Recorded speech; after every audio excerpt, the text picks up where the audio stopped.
finally. And we've got this big tale. I love this story. I love this story so much. You wanna take the. So reins this is a Vice Waypoint article. It's about the Witcher author and the Metro 2033 authors being interviewed about the relations between their books and their games, and it shows a really, really stark difference between the two. The author of the Witcher books is a crotchety, salty old fuck who can't stand that the games are more popular than his books. Do me a favor. Take a crack at his name. It's right there. Where is it? Point it out. It's literally on top of the screen. Oh, Andrei Sapkowski. Sapkowski. Is that just yeah? I guess the Z. That doesn't strike me as. So I have a few choice. It's not lying. Oh to yeah, you. you would have the best shot at it, I suppose. But even then, the way it's put together is not like I don't see any lies. Sure. With how it's pronounced. I have a few choice quotes from Mr. Sapkowski about how he feels compared to the Witcher game series, such as CD Projekt Red bravely conceals the game's origins. It's written in fine print. You need a microscope to see it, that the games is based on my books. And where's the other one, my favorite? The belief wildly spread by CDPR is that the games made me popular outside of Poland is completely false. I made the games popular. All of my translations in the West, including the English one, were published before the first game. Now, I want to point something out, that he is abjectly, completely fucking full of shit. Because when I bought that first game, I tried to read his books, and half of them were not even in English. And people were passing around bootleg fan translations of his fucking novels in Google Docs in order to read the fucking stories. His first point about, they hide it, and he would have a point if these games were released like 15 years ago and the internet didn't exist. Because if the video game just came out and said in the front end, like based on the books by Kapowski, right? But since the internet exists, anyone that can research can type in The Witcher will automatically see it's based on his work. This is like Araki yelling at David Production, and I don't get it. Okay, so here's the explanation. All right, is he not getting enough money? So here, that's the explanation. The second, he goes on to say that he talks about Metro 2033. The second thing that he goes on to he goes crazy when he wants to publish a new version of the book in the US, and they put a picture of Geralt from the game on the cover. Oh, okay. Okay, he hates that. Right, okay. So I did a little bit of looking around, and I discovered why he's so mad. So in this article, he discusses how video games have no value as art, and they're barely worth playing at all, and they're trash. Right there, Ebert. Yeah. So when CD Projekt Red went to him and said, we would like to use your license to make our video games, here's some royalties that we would like to pay you. He said, those games aren't going to sell anything because games are stupid. There you go. Give me a big sum of money up front. Oh! That's it. Oh, you got rocked! Fuck you! That's great! I'm sorry. You're a talented guy, and that's really, really, really cool. But holy fuck, your ass got blown out. So the CD Projekt owns The Witcher forever. Ow! So here's the thing. Idiot. Here's the thing. You stupid man. He's too salty What a fool. To just let that bother him. So let's say if he did get royalties.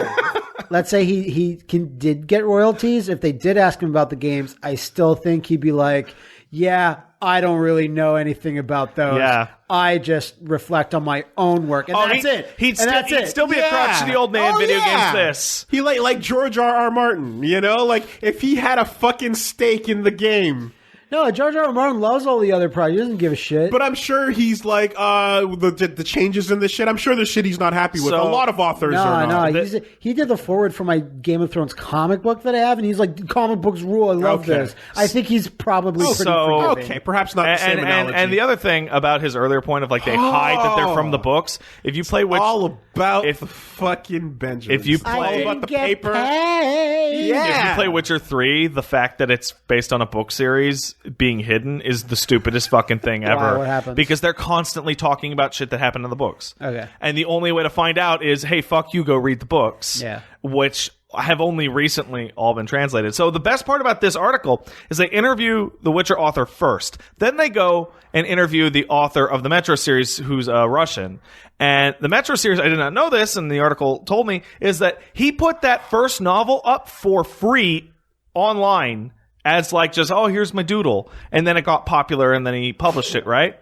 And the first words out of his mouth in this article are, oh yeah, he's a good writer, but he's absolutely fucking full of shit. What an arrogant asshole. And goes on to talk about his experiences working with the team on Metro 2033, the games, and how he helped write it, and how he can made something new and interesting. And here's the big takeaway. The author of the Witcher books, he's 69. The author of the Metro books, he's 37. Right? This is literally old man yells at cloud. Andre, It's so good. Andre, are you sure you're not just hating on CD Projekt because they stack their cheddar to the ceiling and write on 24-inch chrome? No. It's true. No, it's not. No, that's not why. That's not why. Oh my god. Okay. And CD Projekt is landing every one of those shots with his tracksuit on. And he's still wearing his Timbs, nigga. So to all of you artists out there, to all of you artists and writers out there, oh fuck. always take the royalties. Oh fuck. Always. Maybe if you're broke and you need some money, take a cut of a sum and royalties, right? But always take the royalties. This has happened lots of times in the past, like creators that own like, oh, I gave away the movie rights for free because I don't care. They'll never make something out of this. Or there's like Alan Moore, some like fogey comic guy was like, yeah, make them, I don't care. Or a book, like you never don't care. Absolutely care a little bit, just in case someone makes gold out of your obscure shit. Early Marvel, early Marvel. Oh, give it to Sony. Who gives a shit? Give it to Fox. Who gives a crap? Like, dude, there's something, and I don't care. It's not just because it's not J.R.R. Tolkien. Tolkien. Yeah, he gave away all movie rights for like I don't care. Just do whatever. Yeah. He said you'll never make this into a movie. I made it too long and meandering. There's no way. He was don't right. care. And he died way before anyone ever. He got his. Yeah, as someone who is like, we're of a generation where a lot of the shit we like is shit that is disrespected by the old media. Oh yeah, it's always the same way. And my parents were mediums, into the rock music. There you go, right? New mediums, that's a baby's childish thing. Don't treat that with any respect. You use your hands, it's like a baby's toy. Yeah. Any stupid random fucking nothing pop star can make write a book or have a written book, but a comic is still a dumb idea. Yeah. A graphic novel is still a waste of time. That's right. You anytime a new medium comes along and is ignored in this way, brushed off and dismissed, and the person's own ignorance is the only thing they have to blame, something just about that deep down pleases me. We are old ourselves. I recently turned 31, so I'm feeling it real hard right now. And we look down on the trash heap that is the mobile market. Oh, for sure. But no idea. But if someone was like, "Hey, we want to make a project with you. You want the lump sum or the royalties?" I go on this. Yeet over the royalties, dude. If I know very little about an upcoming thing, I'll fully support it. If it could possibly, what if it's money. What if it's vape stories? That might be big. I don't know. Right? Yeah. Yeah. Exactly. It's shadow puppets with vape clouds. Yeah. Story runs is a thing. What if our lore becomes more popular in vape form? Right. It probably is. What if Let's Plays are starting to be done on vape smoke? Listen.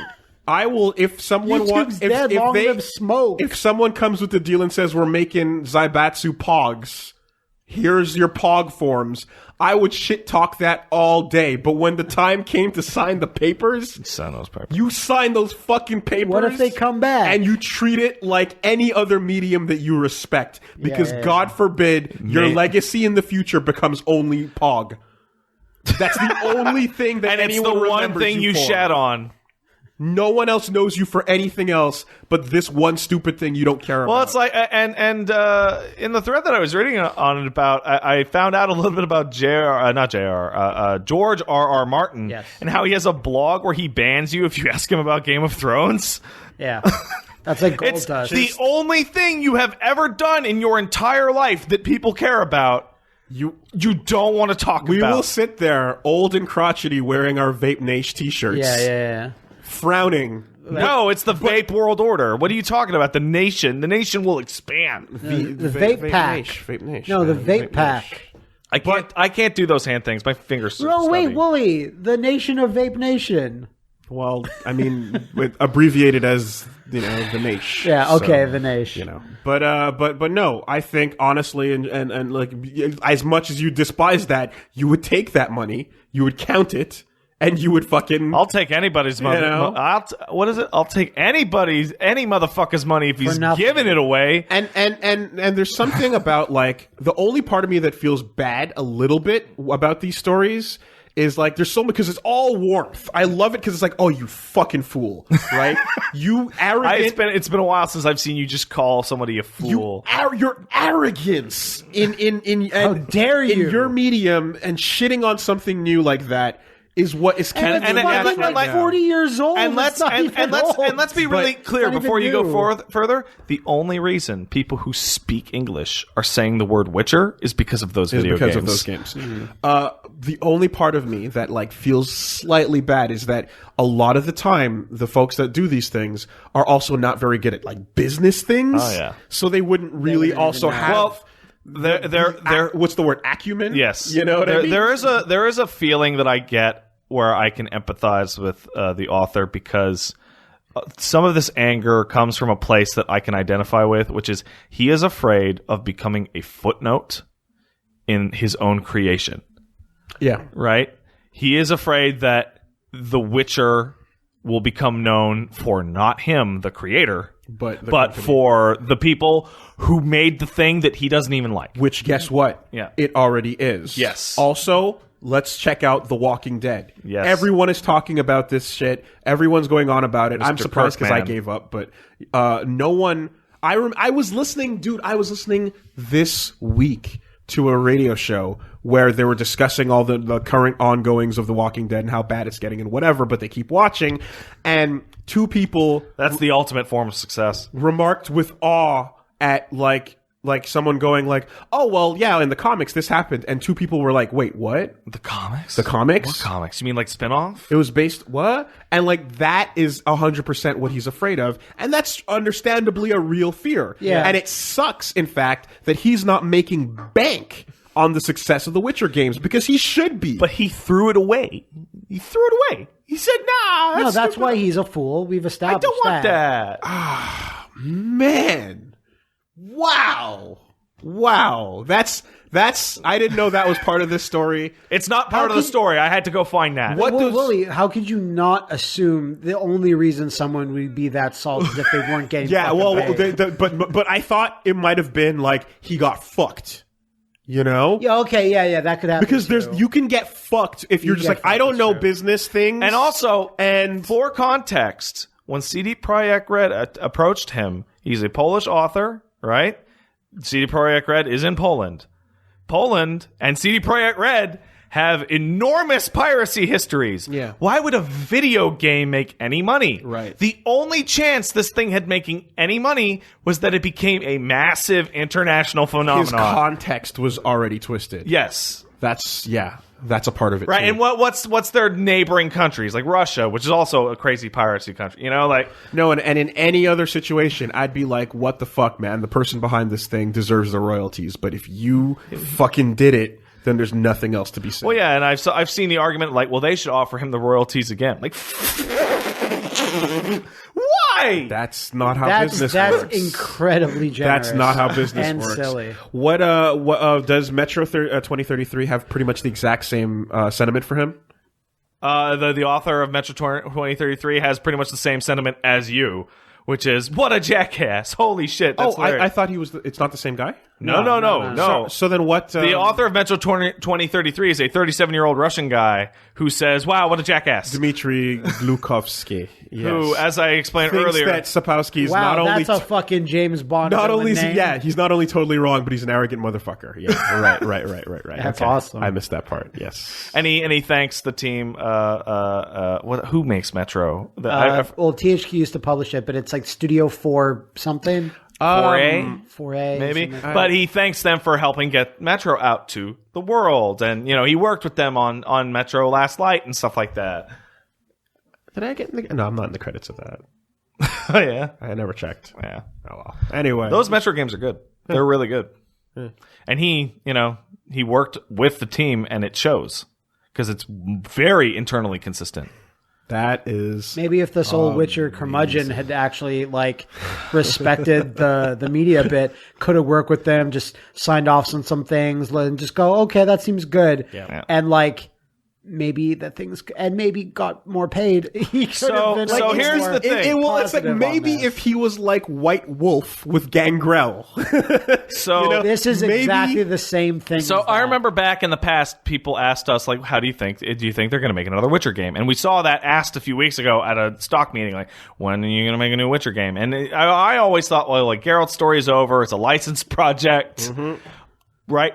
But now that I'm under the impression that they literally own that shit forever, yeah, I'm pretty sure they're going to make a new Witcher game. But make it a new Witcher. It will be a can. new Witcher. The Good. new Witcher's name will be Ciri. They can do whatever, And it's a they character want. that's in The Witcher 3 that is clearly set up to handle that in the future. Fair enough.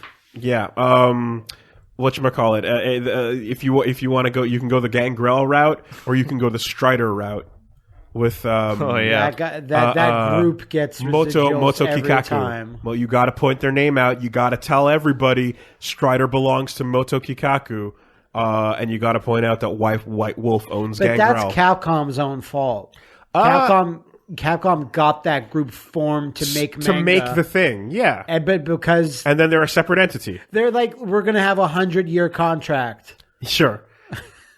Sea Org billion-year contract, or That's a long contract. God, what was the other? See, one? I knew you'd like this fucking story. Yeah, I that's knew great. you'd like No, it. that's great. That's great.